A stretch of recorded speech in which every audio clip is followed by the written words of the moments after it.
Never bring up mistakes of the fast.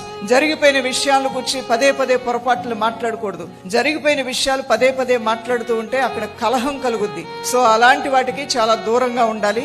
ఏదైనా ఒకటి, నీ భర్త కోపం పుట్టేది మాట్లాడితే ఆయన కోపం వస్తుంటే మాట్లాడుకో.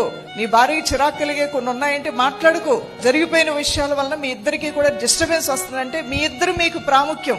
ఏవో కొన్ని విషయాలు కొంతమంది గురించి మీరు మాట్లాడుకొని మీ కుటుంబాన్ని ఎందుకు పాడు చేసుకుంటారు? Neglect the whole world rather than each other. అంటే మీరు దేన్నైనా నిర్లక్ష్యం చేయండి కానీ కుటుంబాన్ని మాత్రం నిర్లక్ష్యం చేయొద్దు. కుటుంబం తర్వాతే ఏదైనా అనుకొని మీ కుటుంబం సంతోషంగా ఉంటే మీరు బయట హ్యాపీగా ఉండగలుగుతారు, ఆఫీస్ లో హ్యాపీగా ఉండగలుగుతారు, మీరు ఏ అథారిటీగా మీరు ఏ అధికారంలో ఉన్నా మీరు హ్యాపీగా ఉండగలుగుతారు. ఇంట్లో పోరు, ఆ పోరు అనేది మీకు ఎక్కడికి వెళ్ళినా అది మీ గుండెల్లో పోరు అలా మీతో పాటు ప్రయాణం చేస్తూనే ఉంటుంది. అందుకనే గయ్యాళి అయిన భర్త భార్యలు ఉంటే ముసురువాంతో సమానం అన్నాడు దేవుడు. అది ఆగదు, అది పూర్తిగా పడదు. దీని వలన మనశ్శాంతి కోల్పోతారు, సంతోషాలు కోల్పోతారు, సమాధానం కోల్పోతారు, తినాలని అనిపించదు, తిన్నది సహించదు. అందువలన ఒక కుటుంబాన్ని స్వర్గములాగా ఉంచుకోమంటున్నాడు దేవుడు. సంతోషమయంగా చేసుకోమంటున్నాడు, ఆనందమయంగా చేసుకోమంటున్నాడు. ఒక ఇల్లు హ్యాపీగా ఉండాలంటే క్షమించుట, ప్రేమించుట, సంభాషించుట, యథార్థంగా ఉండుట, నమ్మకంగా ఉండుట, పరిశుద్ధంగా ఉండుట,